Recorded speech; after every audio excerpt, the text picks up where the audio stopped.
Welcome to Cosmic Wand, the free library of your favorite fictions, fanfictions and many more. Make sure to subscribe and be part of our family. Now let's begin. Shorty. When an important object is stolen from directly Mount Olympus, Percy, Annabeth, Grover, and Talia must retrieve it. But where will their adventures take them? KG. How about England? Shorty. Why England? KG. They have hot guys with cute accents, duh. Shorty. Brilliant idea. Wait, I've got another idea. KG. Here we go again. Shorty.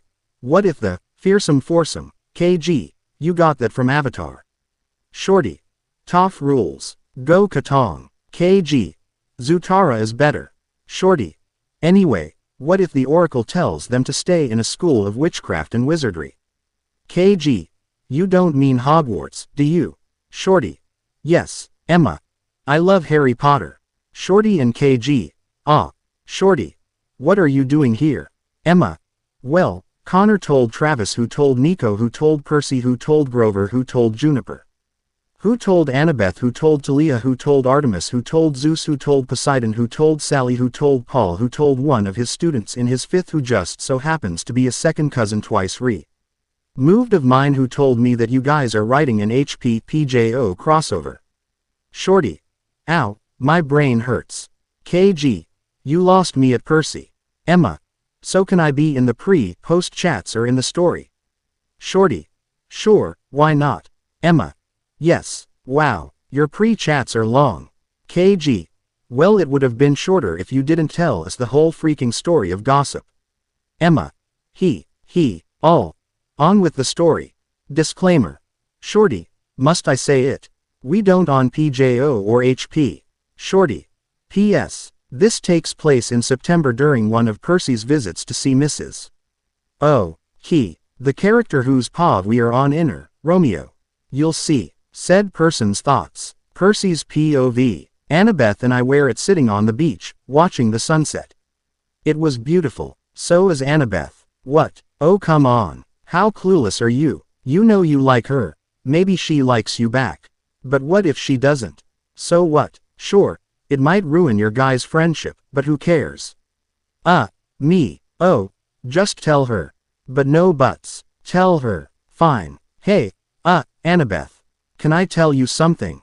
I stammered. Oh gods. Of course, she said, turning toward me. Well, I think that I.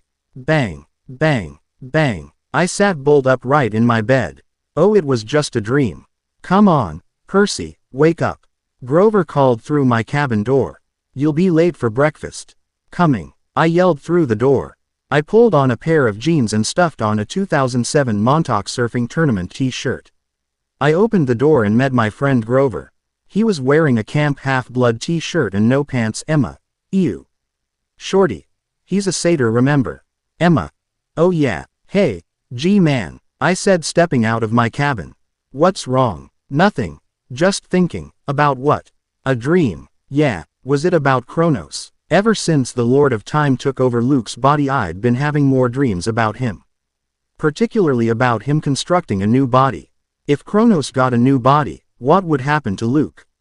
Would he live? Would he die? Personally, I would like the creep to die, but that's just me. No, it was a happy one, sorta. Was it about Annabeth? How did he know? Curse him and our empathy link. Maybe. My eyes darted side to side suspiciously.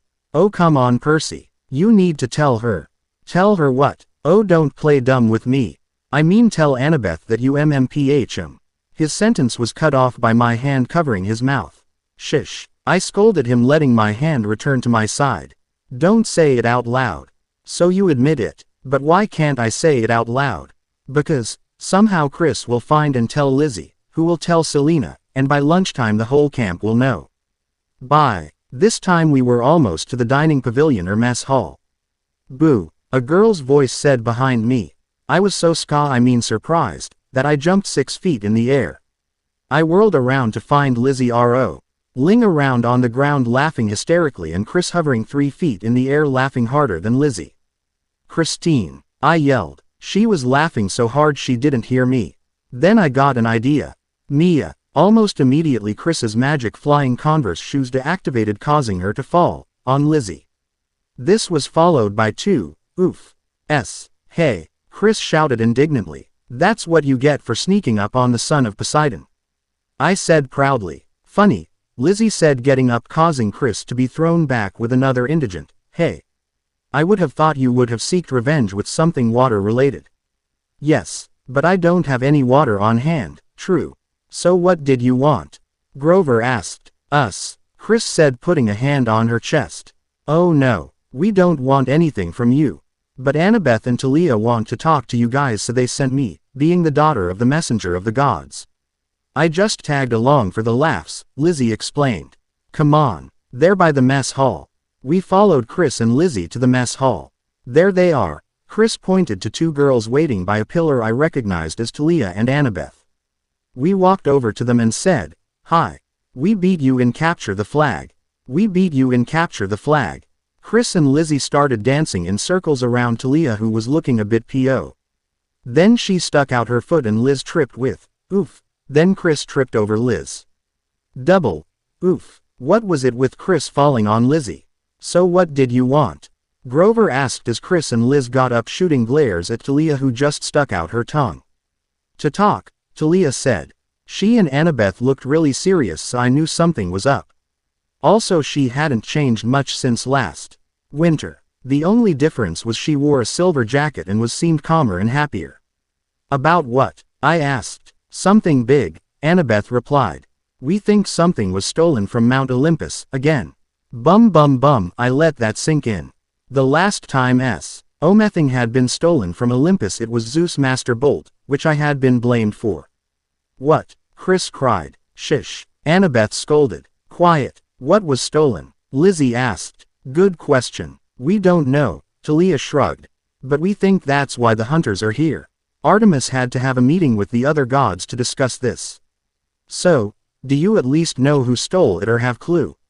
I questioned. We all looked at Chris, who was playing with a bronze mechanical dove Tyson had made for her. She called it Mercury, the Roman name for her dad, Hermes, because she often used him to deliver our messages. It's cheaper than an iris message. However, when it got quiet, she stopped and looked at us. What? Oh, hey, I didn't steal it. We know that, Annabeth pointed out. The theft occurred a few days ago, and you can't have left camp because your cabin was having a 5-day poker tournament at night. How do you know that? Chris asked. I have my sources. Just then the conch horn blew, signaling for breakfast. We'll talk later, Talia said. For no. I'm hungry.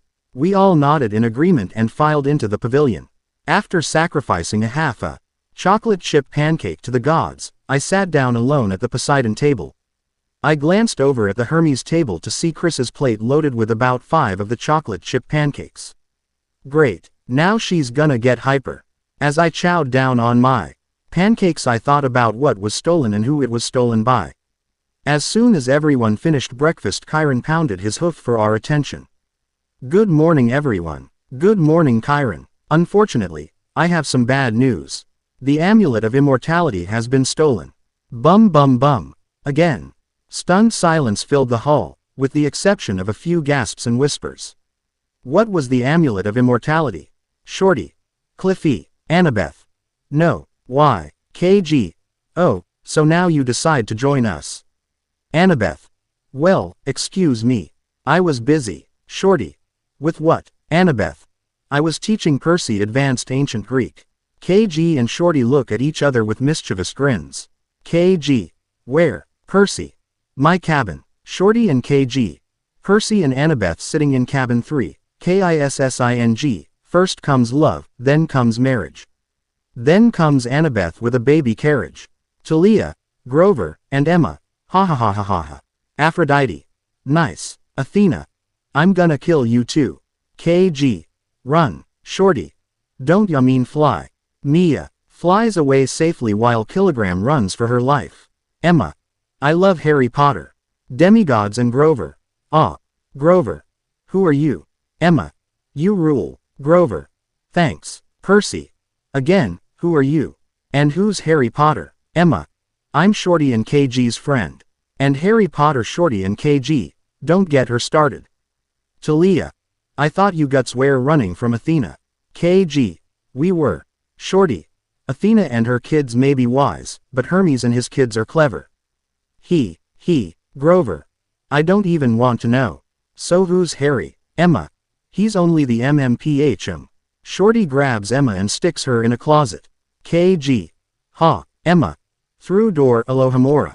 Aveda Kedavera. Pellegrino. Shorty. No using the killing curse. Percy. What's that? KG. A curse that kills people.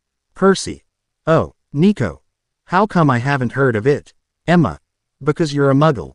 Shorty. Technically, we are half-bloods. Emma.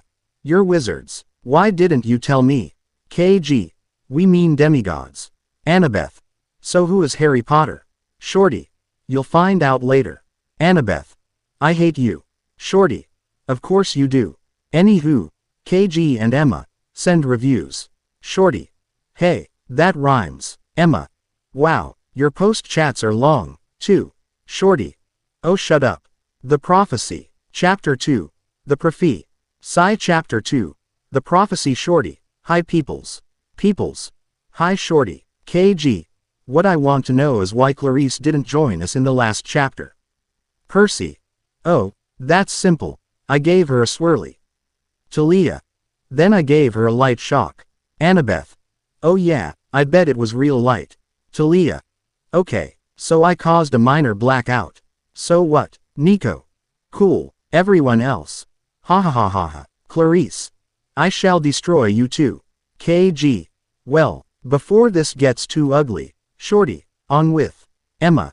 Wait, Shorty. What? Emma. I want to say it. Shorty. Fine. Emma. On with the story. Disclaimer. Percy. The only person who owns me is Rick Riordan, and my mom. Unfortunately, I have some bad news. The amulet of immortality has been stolen. Bum bum bum. Again. Stunned silence filled the hall, with the exception of a few gasps and whispers. What was the amulet of immortality? As you all know, the amulet of immortality is extremely powerful and gives the wearer absolute immortality, Chiron said, answering my unspoken question. And it also has healing powers almost as great as the Golden Fleece.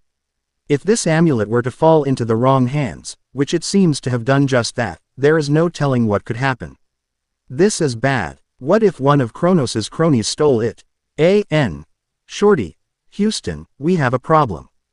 KG. That's it. No more. NASA channel. Shorty. What? No. Who stole it? Connor, or was it Travis? Asked, shouted. Since we still have not put up security cameras since the last theft, Chiron answered, stealing a glance at me. We don't know. That's when conversation broke out, whispering about who might have stolen the amulet. Then Chiron pounded his table to get our attention again. As soon as it was silent again, he began to talk. Regardless, there will be a council of cabin leaders in the big house parlor in 15 minutes.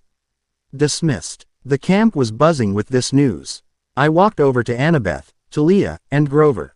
We started walking over to the big house, a mile away. Joy. A.N. Shorty. I hate running. KG. But you're a daughter of Hermes. Shorty. I only like to run for pleasure. Emma. I like running for sport, too. KG. But they are walking. Shorty and Emma. Good point. As we walked over to the big house, we didn't talk much. We were all thinking about the amulet. Well, maybe they were. I wasn't. I was thinking about my dream last night. What did it mean? What did it mean? It meant that Aphrodite was right. About what? Must I spell it out for you? She was right about you loving Annabeth. What? You love Annabeth. End of discussion. We're here. Sure enough, we had arrived at the big house. And just in time, Argus was letting all the cabin leaders in. That confirmed that something big was up. Argus only showed himself when there was trouble. XX. We all sat around a ping pong table and a picnic table pushed together. Chiron sat at one end in wheelchair form, Mr. D at the other. On Chiron's right sat Annabeth, then me, Grover, Juniper, Charles Beckondorf, and Selena. Then on his left sat Talia. Nico, he had dropped in after breakfast, Connor and Travis, Rose, head of Demeter, and Sean, who had replaced Leah's head of Apollo after he had died in the bat. Of the Labyrinth, that's what everyone called the first fight of the Second Titan War. He looked unhappy with his position. He has a thing for Talia. Chiron opened his mouth to speak, but before he could the parlor door burst open. In came none other than Chris and Lizzie. "Hi," Chris said, waving to us. Chiron blinked in amazement and I had to cough to hide my laughter, but Mr. D was too absorbed in his wine magazine. "I thought the door was locked," Chiron said, still a little miffed. "I picked it," Chris shrugged like it was no big deal. "That's our little sister," Connor said, giving her a thumbs up. "We taught her just about everything she knows," Travis bragged. "Can we join the meeting? We're bored." Lizzie interrupted. "It's only for cabin leaders." Clarice barked. She didn't like them that much. Something about filling her helmet with chocolate pudding before capture the flag so that when she put it on she got a pudding bath. It was hilarious. The last time I saw Clarice. That red was when I drenched her with toilet water when we first met. Lizzie made a face at her. "But Grover and Juniper are here," Chris protested. "Fine, sit," Chiron ordered. Chris sat between Nico and D. Connor and Lizzie sat by Chiron and Annabeth. "Now that everyone is present, let's begin," Chiron said. "As you all know, the amulet of immortality has been stolen. We don't know who stole it, but we suspect Luke. As witnesses describe a tall, young man with light hair. But it couldn't have been Luke," Annabeth protested. "Why not?" I asked. "Yeah, he's already pulled off the heist of the century, why couldn't he do it again?" Connor said, a bit of pride in his voice. "The Hermes cabin is the biggest, and best, thieves in camp. The Stoll brothers and Chris had already proved that by robbing a bank 2 weeks ago. The cops still think that 3 big thugs did it, not 3 teenagers." "No, Annabeth is right," Talia stated. "I mean, isn't he currently inhabited by Kronos?" "She's right," Nico said, looking at me. "We saw him a few weeks ago at Mount Tam, remember?" "Of course I remember. I was the first to see him," I answered. "Then who stole it?" Selena asked. "And more importantly, what are we gonna do about the amulet?" Rose said. "A quest," Sean suggested. "Well, duh, Mr. D had looked up from his magazine. "Yes," Chiron agreed. "But who will lead it?"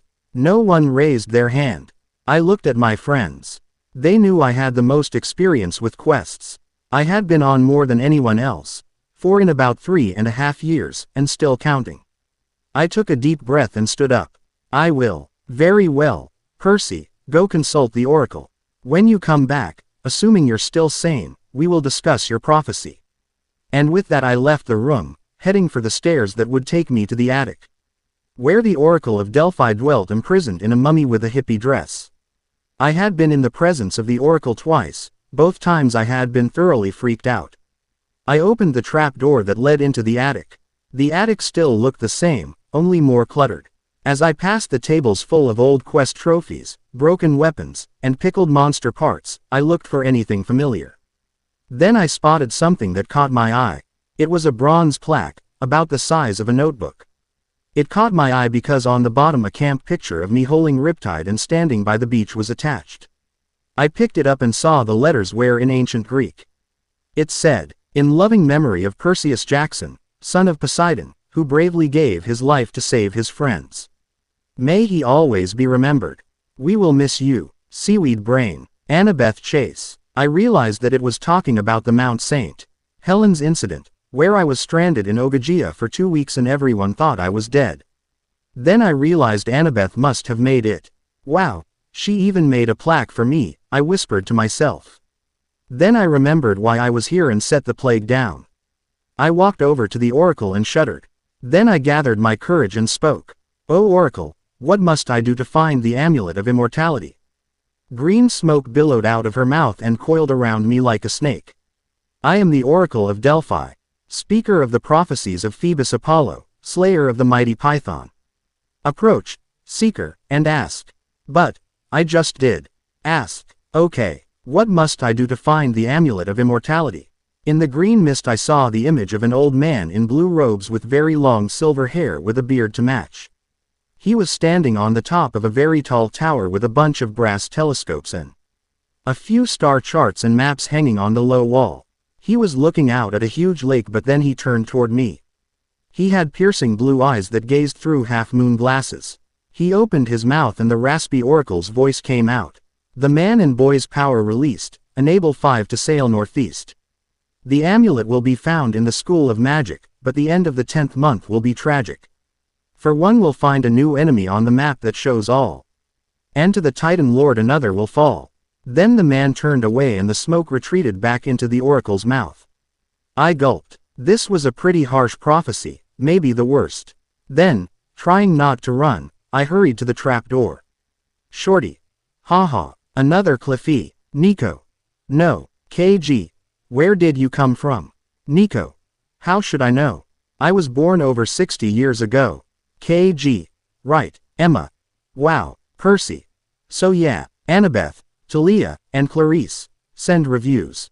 Grover. And don't forget to recycle your soda cans and plastic bags. The Dream. Chapter 3. The Dream. Chapter 3. The Dream. Shorty. So what to say? KG. This chapter will include a bit of foreshadowing. Shorty. And Perkabeth. Percy. What's foreshadowing mean? Emma. Ask Annabeth. Percy. Annabeth. What's foreshadowing mean? Annabeth. Why do you want to know? Percy. They said that this chapter will contain foreshadowing, and Perkabeth. Talia. Yes, Annabeth. Foreshadowing means that the author gives clues to what will happen later on in the story, but I don't know what Perkabeth is. Nico. How could you not know? I'm 11 and I know. Percy. So what's Perkabeth? It sounds like a disease. Shorty. It's not, but supporting it is contagious. KG. We also support the Luke. Talia. What? Emma. And Ron, Hermione and Harry, Ginny. Grover. What? Shorty. Whatever. On with the story. Disclaimer. Do we look like Rick Riordan or JK? Rolling. Annabeth's paw. We were all sitting around the table talking and eating chips. Chris, Lizzie, Connor, Travis, Grover, Talia, and I were playing a card game called BS. A.N. Shorty. It's a ton of fun. I was just about to BS. Talia when the door opened. I looked at Grover and could tell by his expression that it was Percy, and his prophecy wasn't that good. We all stopped what we were doing and looked at him. He looked grim and worried. Uh-oh, what was your prophecy? Chiron asked as Percy sat down. He bit his lip and took a deep breath. Bad. Really not good. What do ya mean? Beckondorf asked. I mean, that my prophecy is not pleasant. What is it? Chiron pushed. It's important. All right, Percy said, holding his hands up in defeat. The image in the mist was of this old man. He had long silver hair and a beard, blue robes, and piercing blue eyes that reminded me of Zeus's, except they were paler. He was standing on a tower overlooking a lake. The tower must be used to study the stars, because there was a bunch of astronomy stuff. Go on, Chiron ordered. He looked very thoughtful. The actual prophecy was, the man and boy's power released, enable 5 to sail to east. The amulet will be found in the School of Magic, but the end of the 10th month will be tragic. For one will find a new enemy on the map that shows all. And to the Titan Lord another will fall. Quote, ouch, Travis remarked. It sounds like someone might die, Lizzie pointed out. So 5 people must go. Chiron declared. Percy's one of them. Who will be the other 4? Quote, I'm in. I stood up. You were there when I lead the quest through the labyrinth. Now I'll be there for you. Percy broke into a grin. Thanks. No problem. Besides, who else is gonna save your butt when you get into trouble? Hey, count me in too. Grover jumped up. I'll go too. Nico stood up. Talia stood up next. Well, I guess I better go, too, in case you blow up something else. One time I blow up my school's gym and you won't let me live it down. Percy protested. Not just your school gym, I pointed out. A Greyhound bus, my dad's car, the Gateway Arch, the C.S. Birmingham, your school, Mount St. Helens. Need I go on? Oh, just shut it. He sulked. Besides, the only one that's my fault is Mount St. Helens. Whoa, Talia interrupted. Hold the phone. Percy caused Mount St. Helens to explode. Seaweed brain. Yep, Percy exclaimed looking very proud of himself. Well then, you certainly live up to your name. Perseus, then. What do you mean? I sighed. Percy. Perseus in ancient Greek means, destroyer. Oh, awesome. I just rolled my eyes. So where do we go? Grover asked. Yeah, I agreed. Where's this school of magic?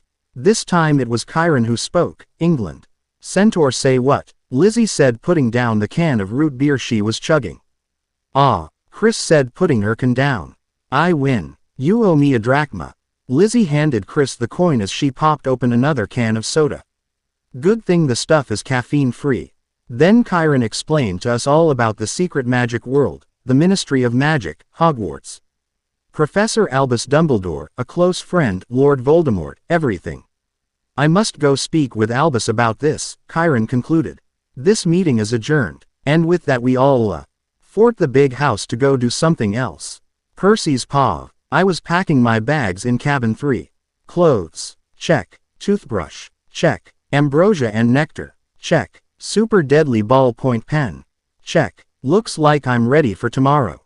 Knock. Knock. Come in. I called, zipping my duffel bag and throwing down by my dresser. And in came Annabeth, Grover, Talia, Nico, Chris, and Lizzie. Hey, Talia said. Hey, I replied, sitting down on my bunk. Annabeth sat next to me, Talia and Grover sat on the one across from me, while Lizzie and Nico took the bunk above them. Chris had activated her flying shoes so she was hovering 3 feet off the ground. You guys are lucky, Lizzie said. Yeah, you guys get to have all the fun. Chris agreed. Fun isn't exactly the word to describe a quest like this, Talia pointed out. More like dangerous, Annabeth offered. That's what makes it fun. Chris countered. It's all fun and games till someone gets turned into a guinea pig. I informed them. Who got turned into a guinea pig? Talia laughed. Percy, Annabeth said. When was this? Grover asked. Circe's Island. She turned me into a rodent and I would be sitting in a kindergarten class if it weren't for Annabeth, I said. I think she blushed. That made me blush a little, too. Well, if it weren't for Hermes's multivitamins, Shorty. Go Hermes, you probably would be, she admitted. Then added as an afterthought, and I would be a shrew. I'm not even gonna ask, Talia said. So, Annabeth, what's the plan for tomorrow? Wake up like we usually do and eat breakfast, then take the camp van to the docks, board a boat, go to England. Stay at Hogwarts, and search for the amulet, Annabeth explained. Wouldn't school be in session, though? Chris inquired. She was hanging upside down from her shoes, so it looked like she was standing on the ceiling. Her sandy hair was hanging from a gray, got sand beanie she nearly always wore. In the summer before she was a camper, she used to stay with her relatives in Yuma, Arizona, and they would go riding in the sand dunes. I mean, Hogwarts starts school September 1st. That's 5 days from tomorrow, and I don't think you guys will find the amulet that fast. I'm so resisting the urge to say, Mia, right now, Lizzie confessed. Instantly, Chris came crashing to the floor. Oops, my bad. Elizabeth Johnson, Chris yelled. Nico, Talia, Annabeth, Grover, and I were laughing hysterically. For once the prankster became the pranked. I am going to murder you. You did that on purpose. Prove it, Lizzie challenged between fits of laughter. We had to hold Chris back so she wouldn't strangle her best friend. Finally, when Chris calmed down and Lizzie promised not to do that again, I saw her crossing her fingers behind her back, though we continued our discussion about the quest. So, Nico said, what were we talking about? Hogwarts, Grover said. Oh yeah, Chiron said we would have to talk to Professor Dumbledore, the headmaster. I explained. Apparently, he was the guy in the mist. Quote, just then a conch horn sounded for dinner. Time for dinner. Talia hopped out of the bed and walked over to the door. No, really, I thought it was time for breakfast. Lizzie climbed down the ladder. Talia stuck her tongue out at her. I hope we have pizza. Chris said, rubbing her stomach. We always have pizza, I said. Not last week, Annabeth pointed out. We had to have cheeseburgers instead, because someone Hermescow cabin used all the pizza dough to pull a prank on the Aphrodite cabin. That was priceless. Chris had a crazy grin on her face and a mischievous twinkle in her eyes. Yeah, well, I was stuck in Manhattan eating sloppy joes, that moved. Nico's eyes got really wide. Cool. Yeah, well, it ain't so cool coming out. Ah, gross. Annabeth and Talia shouted. TMI. Lizzie said. Chris was pretending to gag in a bush. Finally we got to the dining pavilion. After sacrificing some olive pizza to the Poseidon, I sat down at table 3. And chowed down on pizza and barbecue. That night I had a nightmare. And by my standards, it was really, really bad.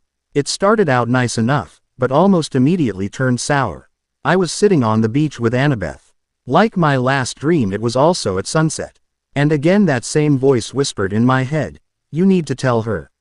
"Fine. Hey, Annabeth," I said hesitantly. She turned toward me and I discovered that her face had been turned into that of a hag's. "Just kidding. Geez, relax. Can't a guy joke?" No, it was beautiful. More beautiful than the sunset. More beautiful than the ocean. More beautiful than Aphrodite, the goddess of love herself. And maybe, just maybe, more beautiful than Calypso. "What, can I tell you something?" "Of course." "Well," I hesitated. "Come on. It's now or never. I think that love you." I looked up to see her expression. To my surprise, she was smiling. The smile that I love to see on her face. "I love you, too, seaweed brain." Suddenly I realized how close our faces were. Then without thinking, we slowly began to close the distance. She closed her eyes and I did the same. Then, when we were about a millimeter apart, the ground underneath me split open with a sickening crack. I fell through the hole screaming. Then I found myself in a huge room. The Titan's palace. But I wasn't just in any old room. It was the throne room. And in front of me, sitting in a gold and black throne decorated with scenes of carnage and devastation, his gold eyes ablaze that seemed to pierce right into me, looking for my weaknesses. He wore an evil grin, and I knew he could see me. The person sitting in the throne was the Titan Lord Kronos, or rather Kronos in Luke's body. His throne was flanked by 2 giants, one on either side, but on his right, in between him and a giant, stood a boy. Kronos turned toward the boy standing next to him. He was cloaked so I couldn't really see his face, but he was about my height. He was wearing a gold chain with a bright red gem on it. It radiated power. Kronos nodded and the boy bowed to him and walked past me. I then realized we were on a balcony, and below us, Kronos's army had gathered. There wasn't as much as I remembered from the fight, but there was still a lot. The boy raised his hand for silence and immediately the crowd hushed. Then I found myself standing in the crowd, looking up at the boy. Kronos just visible behind him sitting on his black and gold throne. Then the boy began to speak. His voice was strangely familiar. "As you all know, today is the day Kronos will rise to power once more." Lots of cheering from the monsters and half-bloods followed this. "Today is the day we march on Olympus, and tear down every palace stone by stone." More cheering. "Today is the day that we cast the gods into Tartarus." At this the whole palace shook with the roaring and hissing and cheering of hundreds of monsters and demigods. I saw images of Olympus in flames. Gods, satyrs, nymphs, cyclops, and centaurs in chains. And half-bloods dying or being tortured or chained by enemy half-bloods. Then a scene that made my head spin. The boy from Kronos's throne room fighting my friends. He was cloaked again, so I still couldn't see his face. He was fighting Nico, Talia, and Annabeth all at the same time. Tyson and Grover were lying on the ground moaning. No. Then in a flash of bronze, Nico was on the ground. A huge cut in his arm. No. Flash. Talia fell, her leg stabbed by the boy's sword. No. Then Annabeth was the only one left. The boy turned toward her. Her eyes were wide. Then the boy lunged driving his sword into Annabeth's stomach. She fell to the ground, moaning and spewing blood. No. Time slowed down. The boy sheathed his sword and hung his head. And where I could see a single tear streak down his face. Then he slashed his sword and disappeared. I ran to Annabeth. She was dying. No. She looked up at me. Pain and sadness in her eyes. She tried to say something, but couldn't get the words out. Then she closed her eyes, her breathing stopped, and her body became lifeless. No, no, no, I screamed to the heavens. Percy, Percy, Perseus Jackson, have your teddy bear. I recognized the voice. It was Grover's. I sat bolt upright, throwing the sheets off. What? I stammered, rubbing sleep out of my eyes. I looked around and Found Grover holding a teddy bear and Nico standing over by the other bunk snickering. Annabeth was laughing hard and Talia was beside herself with hilarity. Nice undies, Percy, Nico commented. What? Then I realized I was only in boxers. Crap. Smooth move Romeo. Shut up. I pulled the sheets over my legs so only my chest showed. What are doing here? My, Percy. Talia chided, still on the floor laughing. I didn't know you slept with a teddy bear. It's not mine. My face was getting redder and redder. I could feel it. Get out of my cabin. Put they weren't done yet. What's its name? Annabeth managed. Barry. No, I said before I realized what I was doing. His name is Admiral Theodore Theseus von Wedendoodle. Wow, long name. Grover handed me back the bear. Meanwhile, Annabeth had joined Talia on the ground. Talia was laughing so hard she was purple and Nico had had enough. He was in hysterics, hanging on the pole for support. Grover was merely giggling. I guess being linked by an empathy link meant he understood how I felt. Come on, seaweed brain. We got to get to breakfast, Annabeth said. She and Nico were trying to help Talia up. She was still in hysterics and was turning blue. Whatever, I said. They left the cabin and I got up to change. Breath, Talia, breath. I heard Annabeth yelling at Talia. Maybe she needs CPR, Nico suggested in an innocent voice. I know mouth-to-mouth resuscitation. Grover offered. I could feel his excitement. I'm good, Talia screamed. I could feel Grover's disappointment. I just chuckled to myself and got dressed, thinking about my nightmare. Maybe I should tell Chiron about everyone but Percy. Ha ha ha ha ha ha ha ha ha ha. Percy. It was a gift from my mom.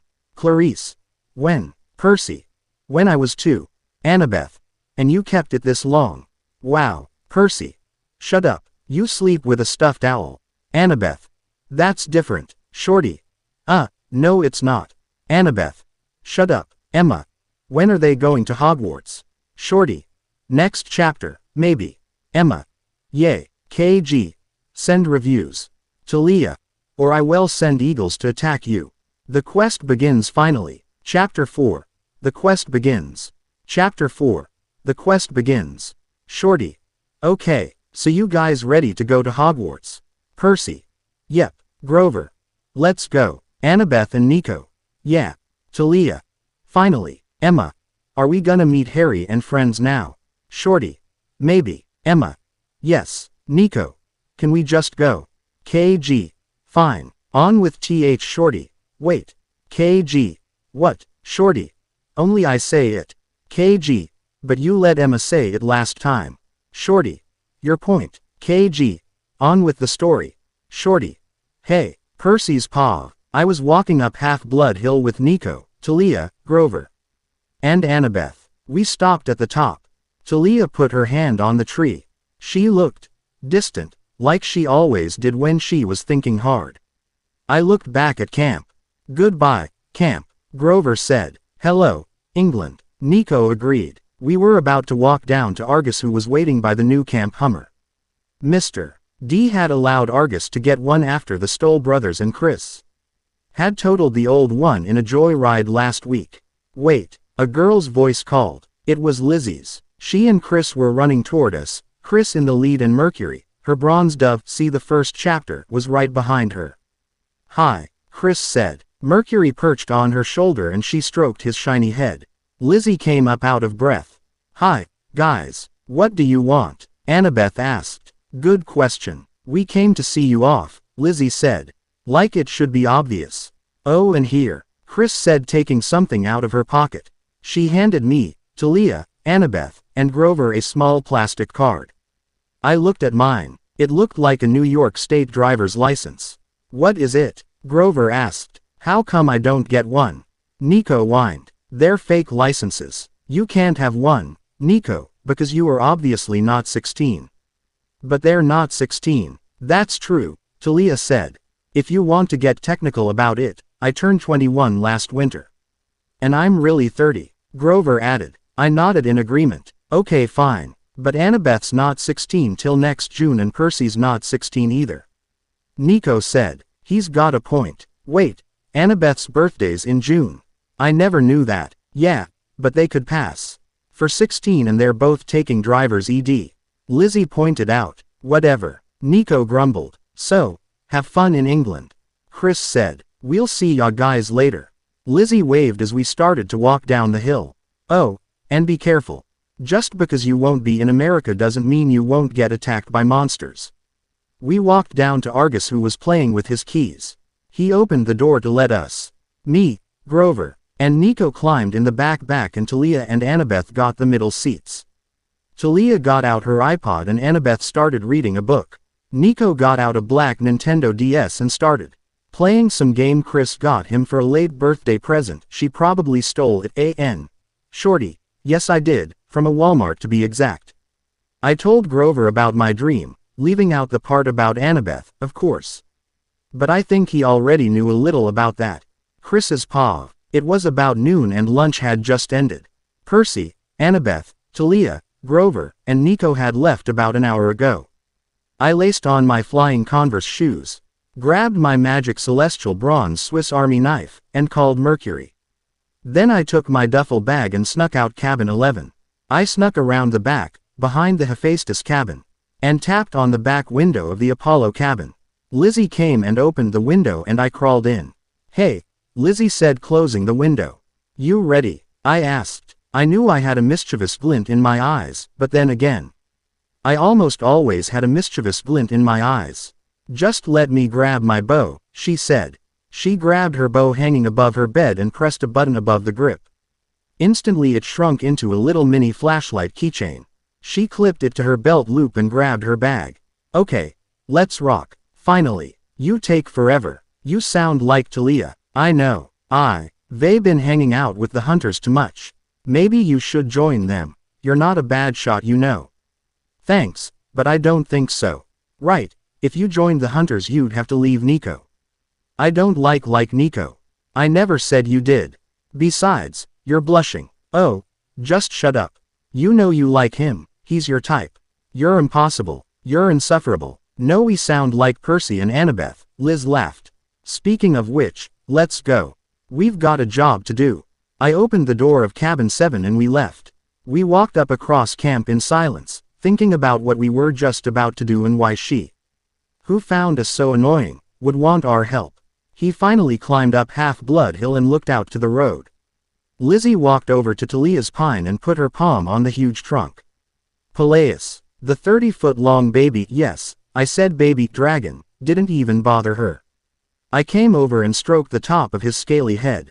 Lizzie amber eyes got a faraway look, as if remembering something. Amazing, I said, how one hill could tell so many stories.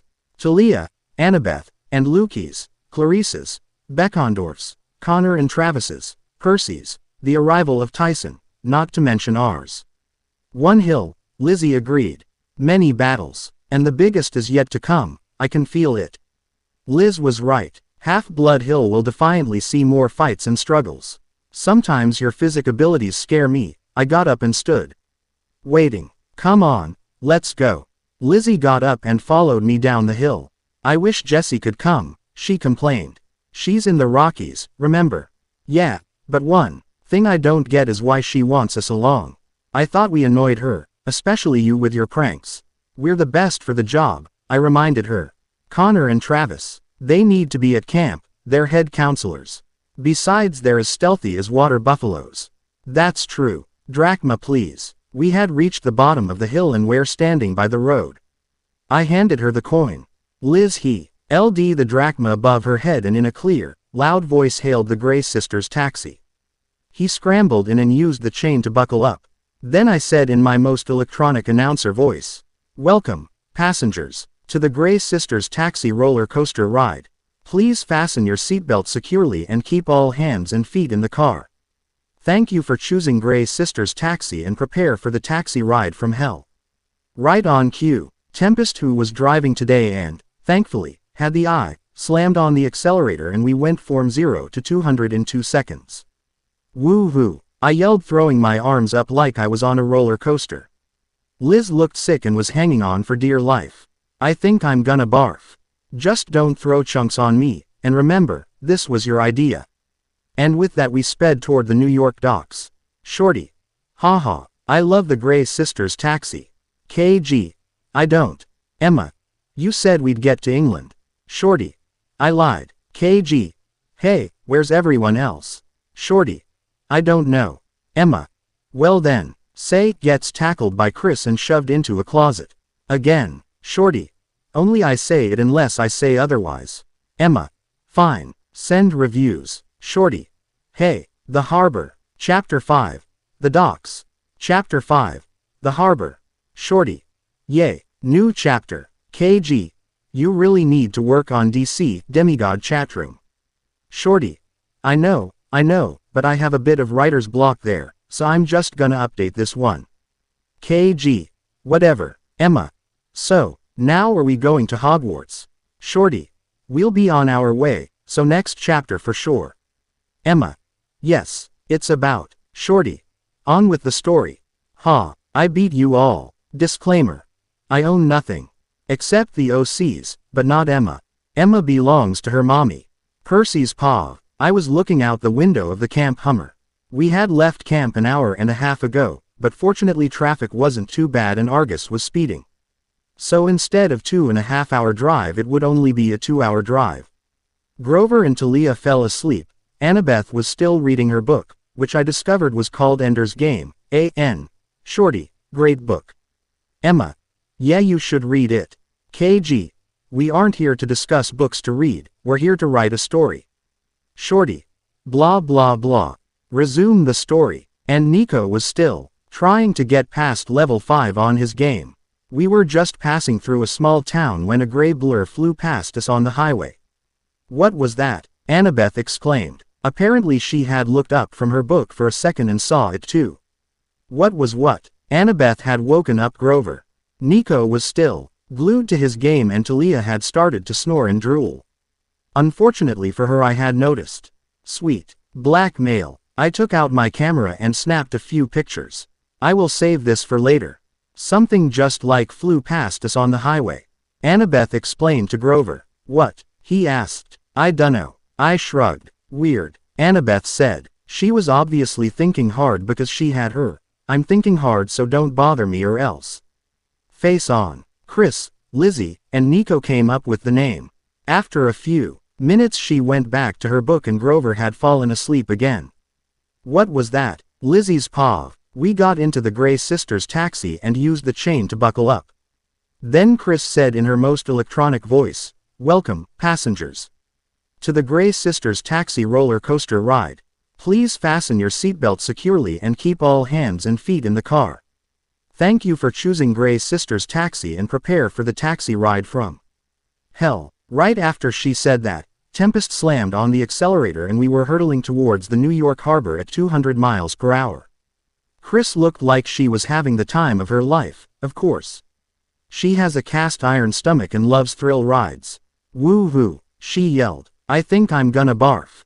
I yelled feeling sick. Chris just laughed. Really sympathetic. Huh, just don't blow chunks on me. And remember, this was your idea. She was right. Me and my big ideas. After about 5 minutes we passed, flew past a big white Hummer. Was that the camp van? I yelled. Yep. Chris yelled back. Meanwhile, Anger and Wasp had started fighting over their tooth. Wonderful. Just what we needed. 2 blind old bats fighting rather violently over a tooth. While their sister is driving like she's in the Daytona 500. Percy's paw. After another 30 minutes we had reached the harbor. Argus helped us with our bags then left. This was as much as he could help us. We took our bags and went to sit on a bench. I watched 2 girls, probably a couple years older than Nico, steal fruit from a vendor. One girl, who was tall and had blonde hair, was talking to the vendor about something while a shorter one with sandy blonde hair slipped a few apples and a bag of peanuts into her messenger bag. She then signaled to the other girl and they both left, grinning at their success. Then the short girl grabbed a coin and some glue from her bag and glued the coin to the sidewalk. They both laughed behind a pole while some teenagers tried to get the coin. They kinda reminded me of Chris and Lizzie. So, Annabeth said, "Where's our boat?" Me and Nico exchanged looks, grinning. Chiron had talked to us last night about the first 2 lines of the prophecy, the man and boy's power released. Enable 5 to sail northeast. We worked out that we have to sail to Great Britain. 5 will go. As for the man and boy's power released, Chiron said it meant Nico and I. Nico was a boy, but according to ancient Greek law, I was technically a man, because I was 15. So, Nico and I would use his power to raise the dead and my power over the seas to raise an old sunk ship and the people that went down with it. You'll see, I grinned. Come on. They followed me down the docks and I led them to an old, abandoned part of the harbor. Very few people were here. Mostly gang-bangers and muggers.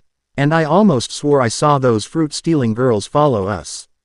Then, not even one day into our quest, we ran into trouble. Annabeth's Pav. So, I said, where's our boat? Percy and Nico exchanged looks and grinned. You'll see, Percy replied. He had a weird glint in his rebellious and unreadable sea-green eyes. Come on. We followed him to an old, abandoned part of the harbor. I saw some hungry characters. They eyed us, wondering if we were worth the trouble of mugging. Apparently we were. About 5 tough-looking teenage boys came out of the shadows towards us. They didn't look much older than us. Probably 16 or 17. One guy, the tallest and, I'm guessing the leader, came up to me and Talia, since the boys were a few feet in front of us.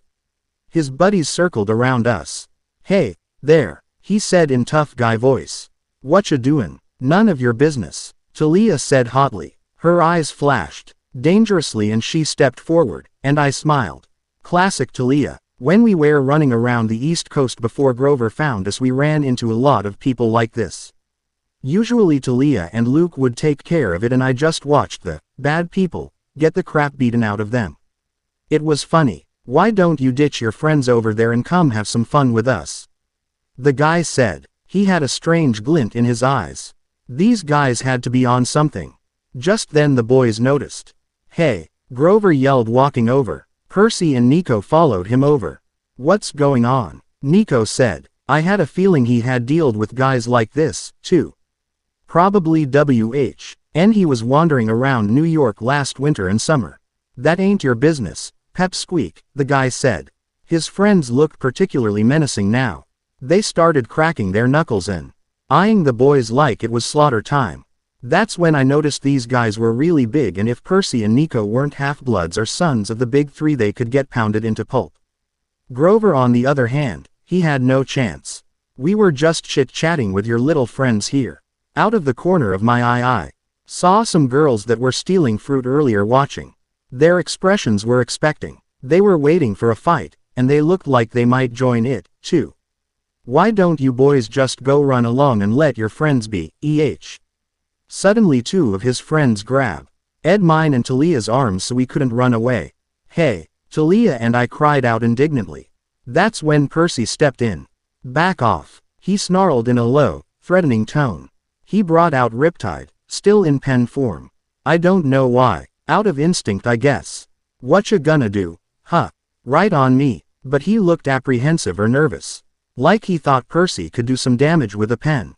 Percy's eyes flashed. Grover started looking nervous. Then he whispered something in Percy's ear. Percy smirked. Maybe, he said, or maybe I'll do this. With one smooth motion he uncapped Riptide and Sloss. Head right through one of the kids closest to him. To my great surprise he disintegrated, like a monster. The monsters recoiled at the sight of Riptide. They were so caught off guard that they let go of me and Talia.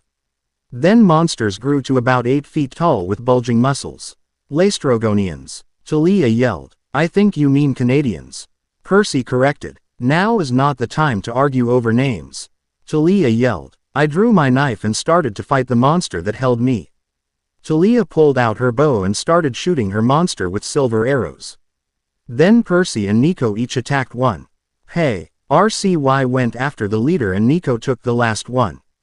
Grover just played his reed pipes and vines sprang from the planks, entangling the legs of the giants. I ducked a blow from the giant and stabbed it in the stomach. He burst into yellow dust and I ran to help Talia. Out of the corner of my eye I could see Nico had killed his monster and went to help Percy. But I didn't have time to watch them. Talia needed help. Soon we worked out a system. She would shoot the monster in the arm or leg and I would follow up to a stab in the shin or knee. Soon the monster had disintegrated into dust. But Percy and Nico had no such luck. With a mighty punch from the Canadian, Percy went flying into the water. I heard his ribs crack. "Oh, crap," Talia muttered, but almost instantly a tube of water rose out of the ocean carrying Percy. He jumped off the water tube which circled him once and blasted the last monster. The force sent him into a wall. Talia let loose about 5 arrows, and as they pierced his heart the monster became dust. "Well, then," said Nico, "that was fun." Percy still looked angry and the sea was churning because of it. "Come on." Grover put a hand on Percy's shoulder. "Let's get to the boat." "All right," Percy sighed, calming down. "Let's go." We walked over to a dock where a boat would normally dock if this part of the harbor still worked. Percy and Nico went to the very edge of the planks. If they took a step further they would be in the ocean. "Ready?" Percy asked Nico. Nico nodded. "Let's do this." Percy and Nico looked down at the water and started to mumble in ancient Greek. I didn't catch all of the words, but I did catch a few. Something about the sea and rising from the dead and serving once more and sailing. Basically a bunch of mumbling about the ocean and death. Pretty happy stuff, huh? Then something really amazing happened. The water started to glow and bubbles appeared on the surface. An old 3-masted sailing ship rose out of the water. Ghostly sailors walked the deck. I took a closer look at them. They were pirates. I read the name on the hull of the large ship, Adventure Galley. This was Captain Kidd's ship. Then a man, in his late 30s or early 40s, came up to the rail and looked down on us, smiling. "Who's that?" Talia asked. "Captain William Kidd," Percy answered. He had a sort of happy or excited look in his eyes and a small smile crept onto his face. "Pirate and son of Poseidon." "What?" Talia exclaimed. "He used to be an English privateer," Percy informed us. "Lived here in New York. He was offered to become an English privateer by William III and accepted. He was given this ship, a crew, and one goal: attack French merchant ships. But he picked up a few cutthroats for his crew, too. Eventually they threatened mutiny if Kidd wouldn't become a pirate. He killed the leader of the rebels, but after that, well, the sea does not like to be restrained and Kidd became a pirate. A successful one too, but he got caught and hung." "Wow," Grover said. "Ahoy," Captain Kidd called. "And you might be Perseus." "Yeah," Percy answered. "But call me Percy." "And who is this?" "Friends of mine. Nico D'Angelo, son of Hades, Grover Underwood, a satyr, Annabeth Chase, daughter of Athena, and Talia Storm, daughter of Zeus." "Well, come on up then, brother." We climbed up a rope ladder the crew threw down for us and came up on the deck. "Welcome." Kidd spread his arms out proudly, "to the Adventure Galley. Chris's paw." We were hiding behind a pole looking at the Adventure Galley. Percy, Annabeth, Grover, Nico, and Talia had just boarded it. "So," Liz said, "how the Hades are we gonna sneak onto that?" "I've got a plan," I replied, "but it's risky and dangerous. We could get caught." "What's the plan?" "Okay, I'll follow the ship on my flying shoes until nightfall. Then I'll sneak on the ship and hide." "What about me?" I smiled and pulled something out of my bag. "You're gonna find the hiding spot." "What?" I showed her what I pulled out of my hat. "Annabeth's invisibility hat." "You stole her hat?" "Yep. Right before she left her cabin I grabbed it out of her bag." "She's gonna murder you." "Not if she doesn't find out." I knew my eyes were twinkling mischievously. "Here." I handed her the hat and she put it on. "Also, you might want this." I gave her a walkie-talkie and it turned invisible when she grabbed it. "I hope this works." "Don't worry, it will, but you might want to keep a sack of drachmas on you. Pirates like money. Bye. See you tonight. Good luck." And with that she grabbed onto the ladder just as some pirates hauled it up. The boat left port and sailed off to England. I waited till it was just a tiny dot on the horizon and followed it. Mia. And with that my shoes sprung to life and carried me toward the boat. Just feet above the water so that my hands skimmed the waves. "Shorty." "Another Cliffy." "Percy." "Why?" "KG. Because we are evil like that." "Emma. Can we get to England in the next chapter?" "Shorty." "Yep." "Talia. Finally. But why sailing? Can't we just walk?" "KG. The alternative was flying in the Sun car. 50,000 feet in the air." "Talia. Sailing's nice." "Nico. So what is it like in Angle? Shorty. Send reviews. Ha, ha, beat you all again. The Voyage. Chapter 6. The Voyage. Chapter 6. The Voyage. Shorty. Yay. New chapter. KG. Work on Demigod chatroom. Shorty. I did. KG. Oh, Emma. Hi. Talia. I love Green Day. Shorty. Simple Plan and Nickelback are better.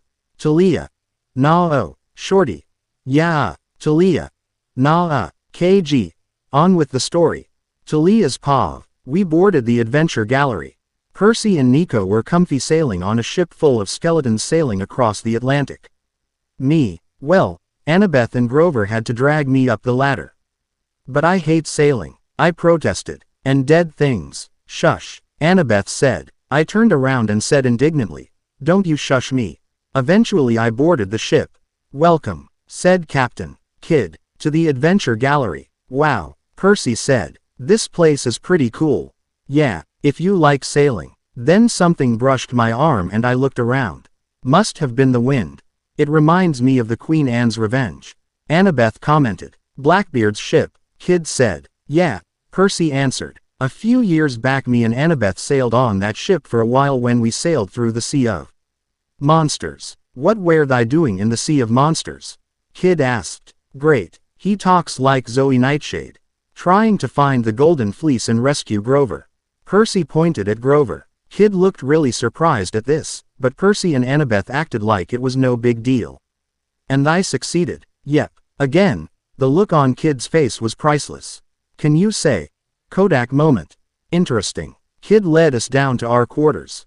We got 2 rooms. Boys in one, girls in the other.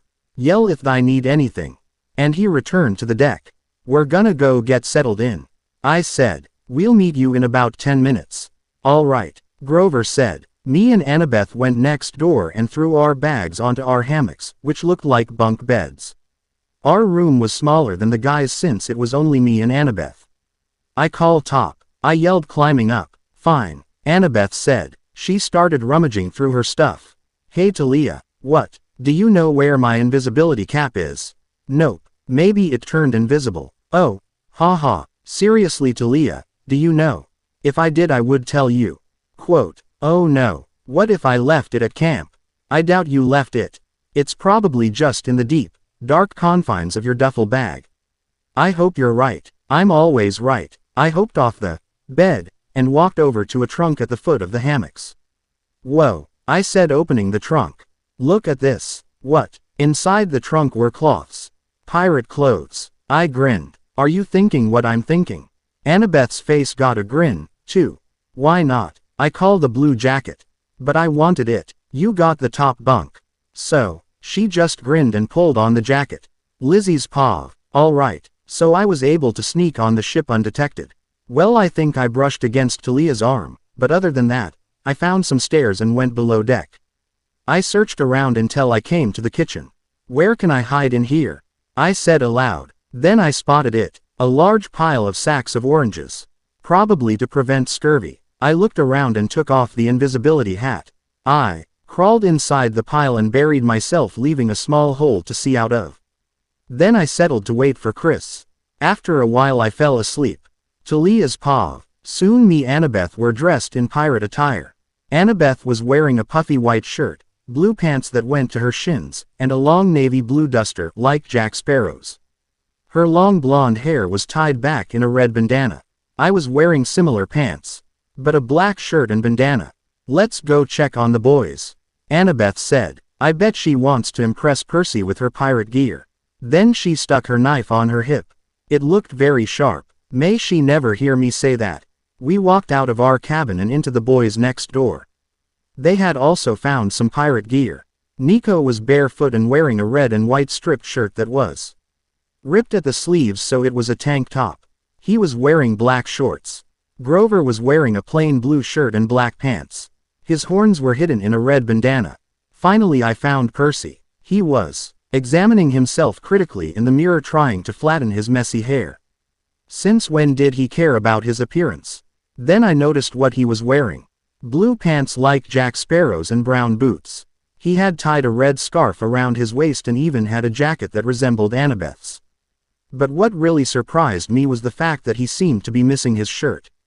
Another thing that surprised me was he seemed to have been working out on the fact that he had a 4-pack. I glanced at Annabeth and giggled. The expression on her face was priceless. Everyone but Percy seemed to notice that she was staring at him. He turned away from the mirror and grinned. Annabeth's paw. For those of you who are wondering, oh my gods.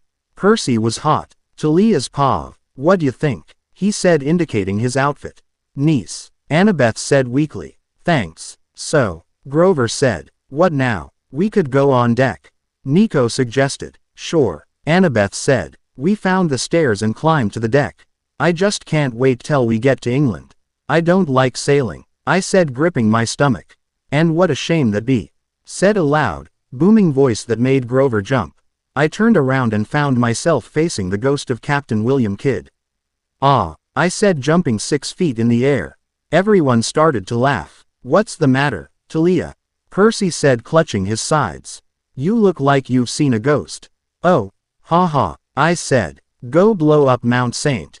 Helens, seaweed brain. Sorry, but someone had to fill in for Chris. So Captain Kidd, Annabeth said, regaining her composure, what are you up to? Please, call me Will. And I thought that we never got the opportunity to get to know each other. We all just looked nervously at each other. Except for Percy and Nico. Why don't they join me in my cabin for lunch? He said. I got the feeling it was more of a command than a request. Okay, Percy said. We followed Kidd to his cabin. It was pretty big. The table was set and I could smell a lot of different food. Good food. After dishing out plates, we started to talk. Kidd explained that he was given this job because he was a son of Poseidon. He said after he was done he and his crew could roam the seas free once more. We talked about the quests we've been on and camp stories. The rest of the day we spent playing cards and other games. After dinner we went to bed. Annabeth was still worried about her hat. But I sort of zoned it out. After lying awake for like an hour, I finally fell asleep. Pav switch. Lizzie's pav. I was having a nice dream about burning Chris's magic shoes when I was suddenly awoken. By a pirate. Not good. Well. What do we have here? Looks like a stowaway. Guess I'll have to give you to Kidd. I didn't even register the voice was young. Don't kill me, I said. I know, very brave, but I sorta panicked. Why would I do that? Alex would kill me. I looked up and saw Chris. She had found some pirate clothes, brown pants and boots, white shirt and a long blue vest. And a red bandana in her hair. Also a red belt made from cloth tied around her waist with a dagger in it. And looked like a mini pirate. You scared the shit out of me. I know, I'm special that way, so it's night time. Yep. How did you find me without the walkie-talkies? I tried, but you were asleep. So I searched the ship, found these clothes. I headed to the quay, itching to get some food, and saw some blonde hair through a little hole. Oh, we better return Annabeth's hat. Yeah, here. She tossed me a bundle of clothes. Put those on. We need to blend. But we look, I don't know, not dead.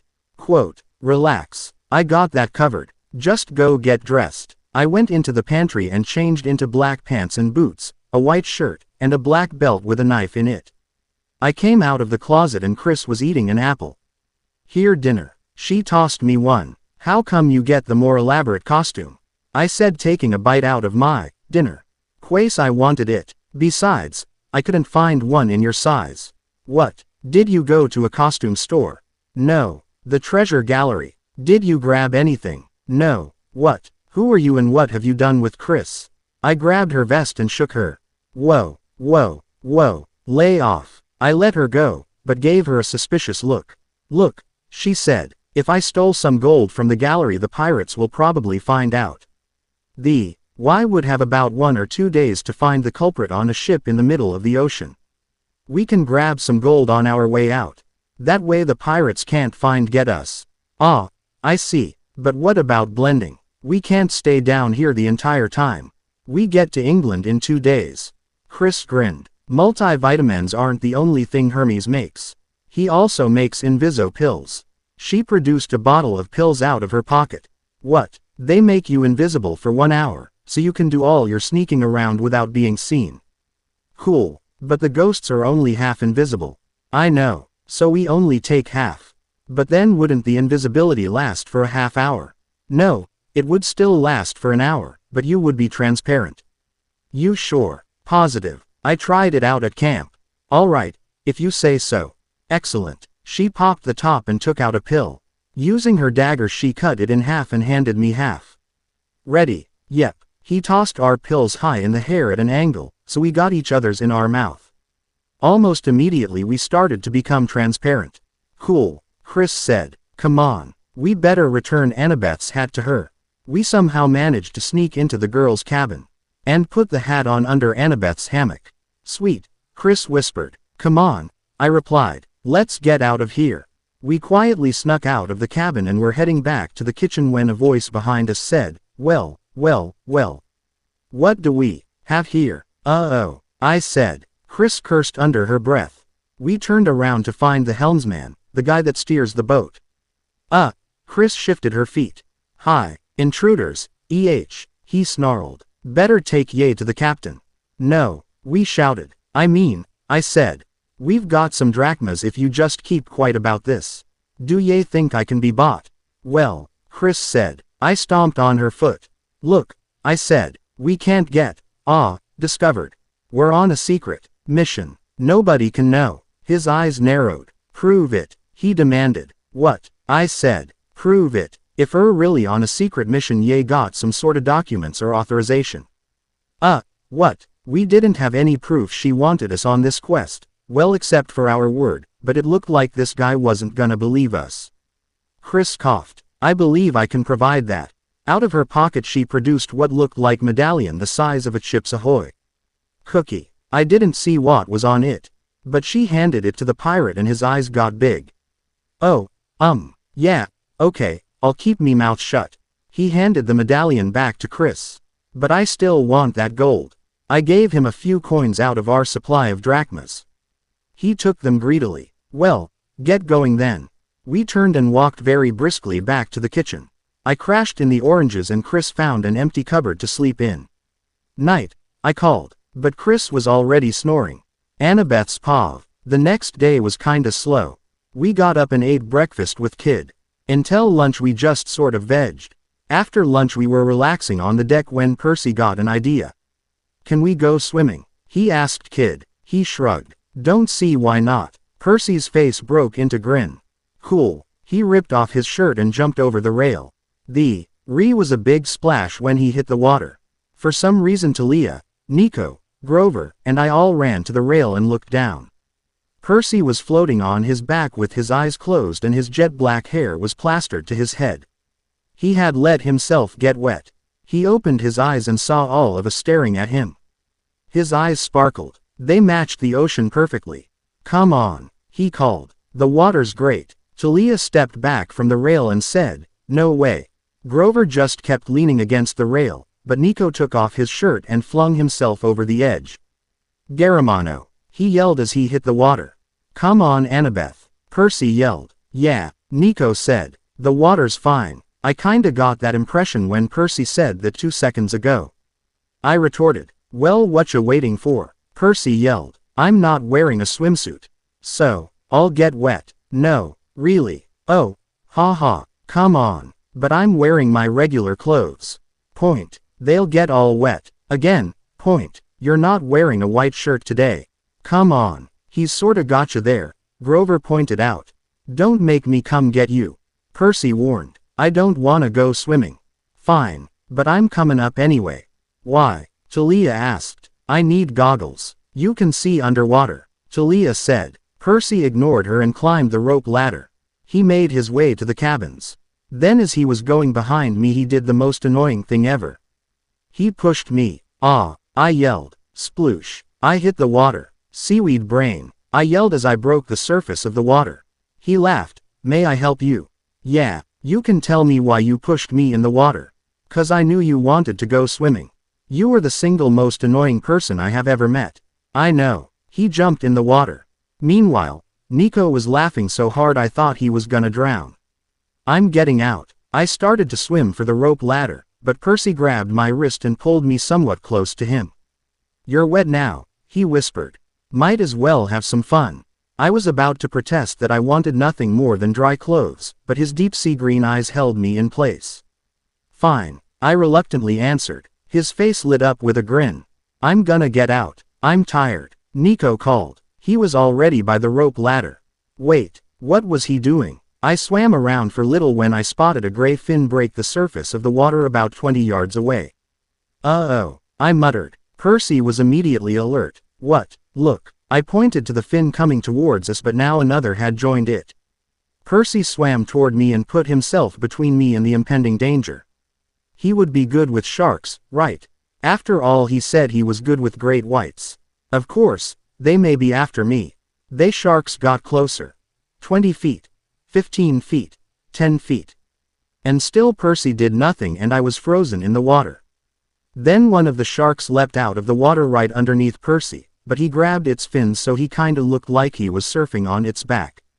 But then I realized that the sharks weren't sharks.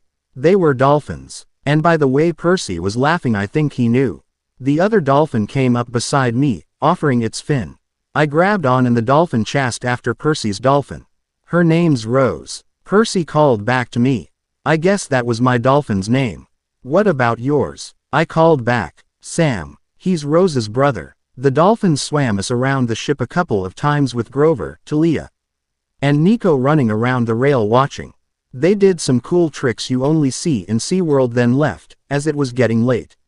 We swam for the ladder and Percy climbed up. I followed him. When we got to the top, he helped me up.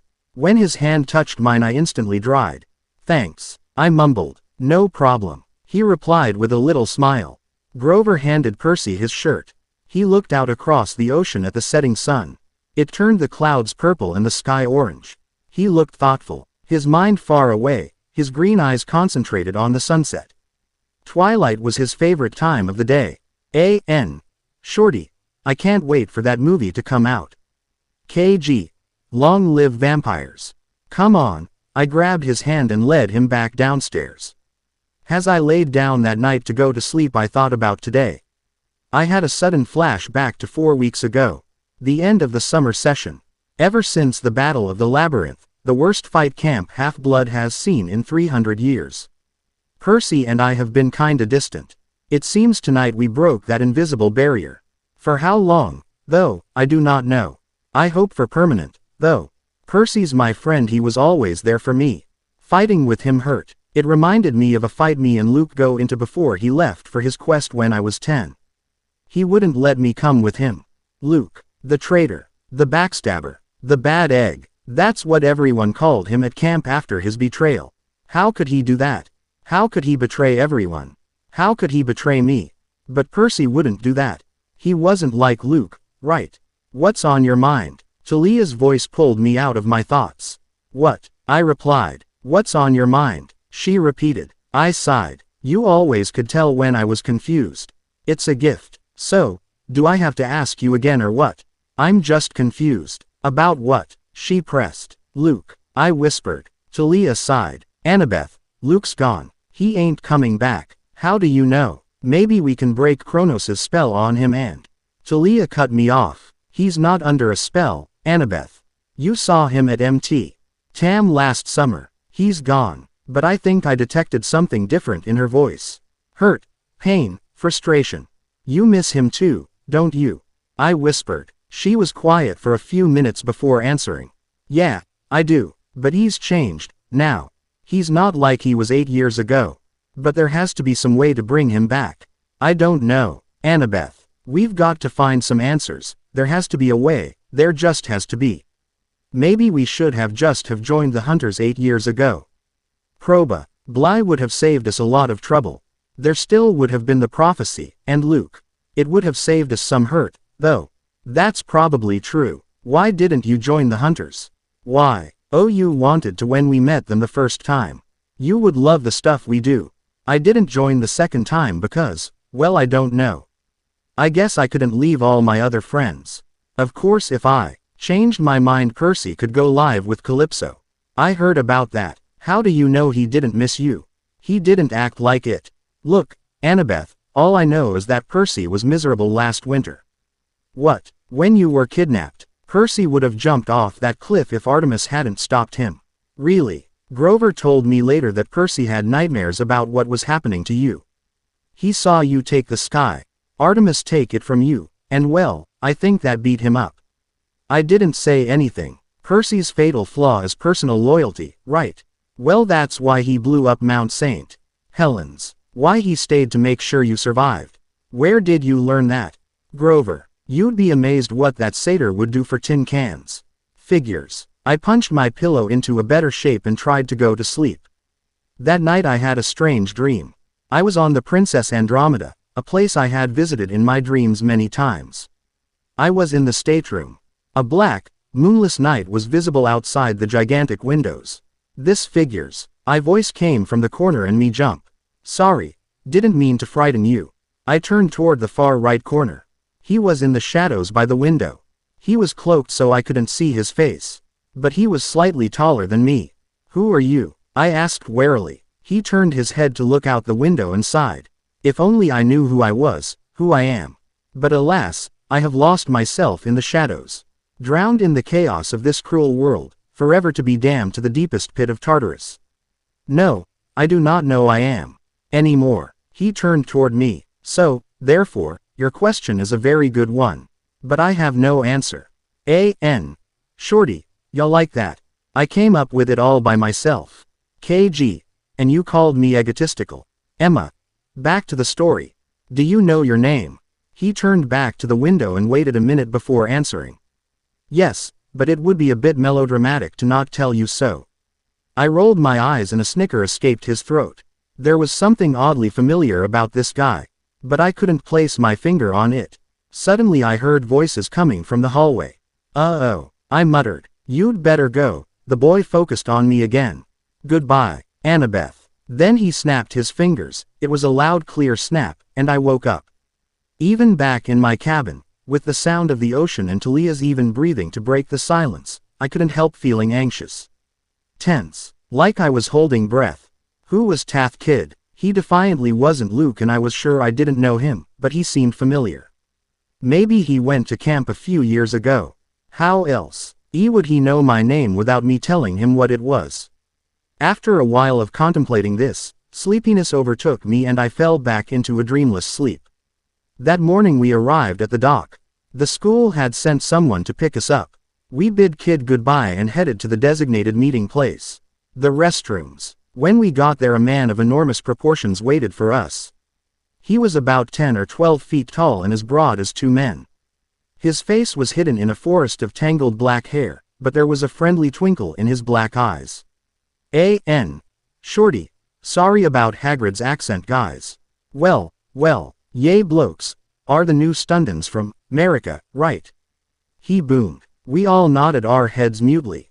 Well, then, let's go, come on. Yay kids ought to get to Hogwarts before dark. Dangerous times yay came at. By the way, me name's Hagrid. We all exchanged confused glances, but followed Hagrid through the streets of England and stared stupidly at this new foreign country. Chris's paw. We snuck of ship easily and watched as it sunk back into the depths before we set out for London. Ha ha, Lizzie laughed. I can't believe we got to Britain with no complications. I'll say. I laughed. Come on, let's go find the leaky cauldron and spend all this pirate gold. We walked towards the city, our pockets jingling with the doubloons and drachmas. Emma. Finally, Shorty. Sorry it took so long, guys. I hoped you liked it. Guy in Dreams. I need a name. KG. You have one. Guy in Dreams.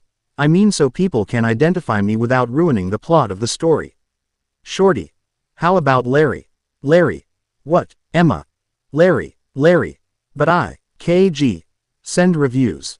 Hogwarts. Chapter 7. Hogwarts. Shorty. Well, here it is, Emma. What's up with Shorty? KG. She just got off a sugar high. Emma. Oh, Shorty. My head hurts. Emma. On with the story. Shorty. Loud noises hurt. KG. Then stop yelling. Shorty. Please stop quite. Emma. Wow, she didn't even hit you. KG. Don't give her ideas. Emma. On with the story. Again. Shorty. Shut up. Disclaimer. Sadly, we don't own PJO or HP. Percy's paw. Hagrid lead us to an old alleyway. When he got there he brought a pink umbrella out of his massive jacket and stuck it out in front of the road like was going to hail a cab. Wait fair it, he told us. Then suddenly the rusty garbage can started to shake and the ground trembled. What's going on? Grover asked me. Through he empathy link I could tell the guy was a little freaked. I don't know, I shrugged. I tried to seem all nonchalant about it, but I was kind of freaking out, too. There was a deafening bang. And Florida, shish of blinding light and a big purple triple-decker bus appeared out of virtually nowhere. Holy crap, Talia yelled, stumbling backwards. Luckily, Annabeth caught her before she could fall into a trash can. I noticed some gold lettering over the windshield. It looked like Hetkint BSU. What's that say? Nico asked, pointing to the letters. The night bus. Grover translated. Hagrid gave us a confused glance, but didn't say anything. Then a conductor in a purple uniform opened the door and began loudly, "Welcome to the night bus, emergency transport for the stranded Witcher Wizard. Just stick out your wand hand. Step on board, and we can take you anywhere you want to go. My name is Stan Shunpike, and will be your conductor for the evening." We all just stared up at him. Well, come on, get going, we got all day. Hagrid gave us a little push that nearly knocked us to the ground. We grabbed our duffel bags and climbed on the night bus. Chris's paw. Lizzie and I decided to follow the gang, as we dubbed Percy, Nico, Grover, Talia, and Annabeth, because saying all of their names is a mouthful. So anyway we followed them to an alley where we watched from across the street. We saw Hagrid stick out a pink umbrella and a purple triple-decker bus appeared with a flash of light and a big bang. We watched them get on the bus and with another flash and bang they disappeared. Where do you think they went?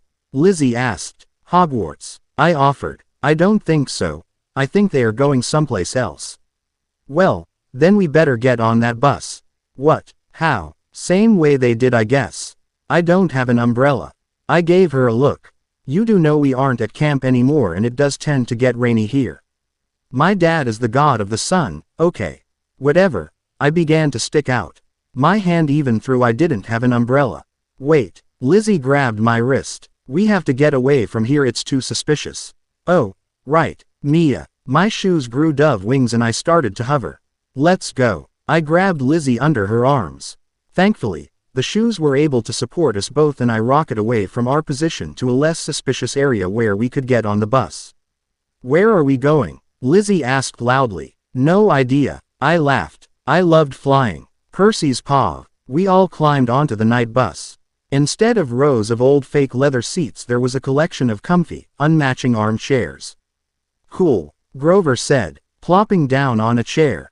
Wow, this is really comfy. We all sat down on an armchair. All right, Stan said. Where you lot headin'? Diagon Alley, Stan, said Hagrid. Right then. That'll be 11 sickles fair each of ye. I didn't know what sickles were, but I think it was money. Anyway, Hagrid handed Stan the coins. Stan counted them up then said, "Take her away, Ernie." There was another loud bang and we were off. The bus swerved in and out of traffic going a gajillion miles an hour. This is worse than the Grey Sisters taxi, Annabeth yelled, clutching on to her chair for dear life. I'll say, I replied. Then the bus stopped very suddenly and everything lurched forward about 5 inches. Oof, Nico said. Talia looked green and I felt like I was going to hurl. The doors opened and I thought that this was our stop, but then 2 passengers that were probably a little younger than me got on. Stan went through his spiel, and then helped the 2 girls lug their bags to the back. Apparently they were headed for Diagon Alley, too. Whatever that was. Bang. We're off yet again. I started to notice that the bus never hit anything. It didn't plow into lampposts. Didn't knock over trash cans. It never once scratched another car. Can the mortals see us? Nico asked Hagrid. Ye mean the muggles, he said. Muggles. Annabeth looked confused. Non-magic folk, Hagrid explained. No, they don't see anything. We finally arrived at our stop. We all climbed out onto the street, including the 2 young girls. "Avenue, a nice day," Stan called to us. "In air." Hagrid opened a door to a bar. "The Leaky Cauldron," Grover said. "It's the entrance to Diagon Alley," Hagrid explained. "But I need to get lot to Hogwarts before nightfall. Dangerous times, these are." "Hello, Hagrid," the bartender said. "The usually sorry, Tom, can't today. On official Hogwarts business." "Another day then," Tom nodded. "Come on." Hagrid led us over to a fireplace.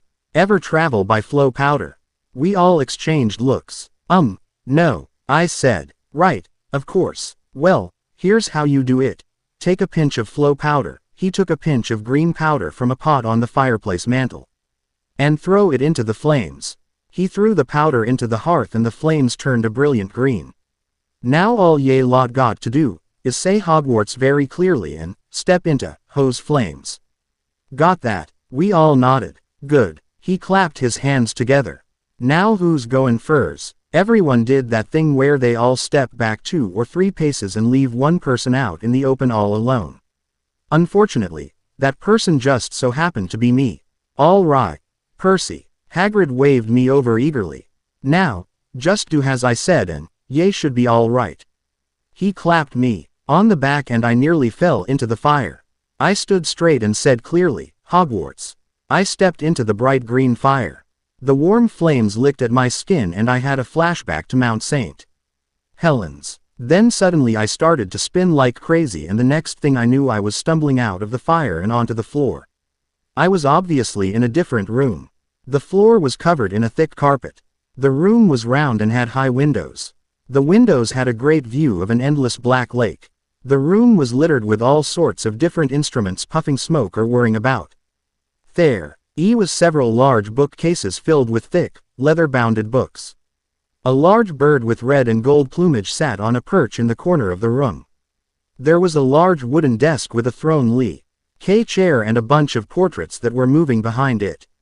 There was a tall old man wearing dark purple robes sitting in the chair. He had long white hair and a matching beard. His long hands were interlaced and his sparkling blue eyes reminded me of Chiron's. They felt like they were piercing into you, reading your mind. Then all the others came stumbling in one by one. Annabeth, Talia, Grover, Nico, and lastly Hagrid. All covered in ash, so I guess I was, too. "Dumbledore, sir," Hagrid said, standing up straight. So this was Dumbledore. He looked like the guy in my prophecy vision, so I guess it was him. "Thank you, Hagrid," Dumbledore said. "Why don't you go home and feed Fang? I think he's hungry." "Yes, Dumbledore, sir." Hagrid bowed his head and walked out a door down some spiral stairs. Dumbledore watched him go. When Hagrid was gone, Dumbledore turned to us. "Hello," he said. "As you have most likely figured out, I am Albus Dumbledore, headmaster of Hogwarts School of Witchcraft and Wizardry. You must be the Americans dear Chiron has told me about." Yes, sir," Talia said. "I'm Talia, daughter of Zeus. This is Percy, son of Poseidon, Annabeth, daughter of Athena, Nico, son of Hades. And Grover the satyr." She motioned to each of us as she said our names. "Pleasure to meet you all," he smiled. Sir," I said hesitantly. "Chiron said that you would discuss us about partaking in the school activities."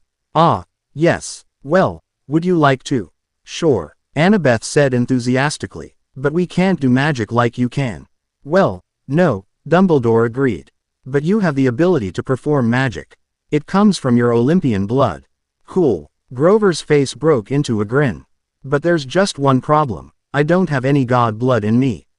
I'm just a satyr. But you can perform woodland magic and you do have the spirit of Pan in you." Dumbledore pointed out. "Hold up," I said. "How do you know Grover's got the spirit of Pan in him?" "Chiron told me. I also know that Annabeth is extremely clever and wise. And that Talia can produce electricity and lightning and it can strengthen her. I know that Nico can raise the spirits of the dead and control them. He can cause rock spires to burst out of the ground and cause minor earthquakes. And above all, I understand that you can control water, it can strengthen you, you can breathe under it, talk to sea animals and equestrians. And you can cause major earthquakes or volcano eruptions, but it drains you incredibly.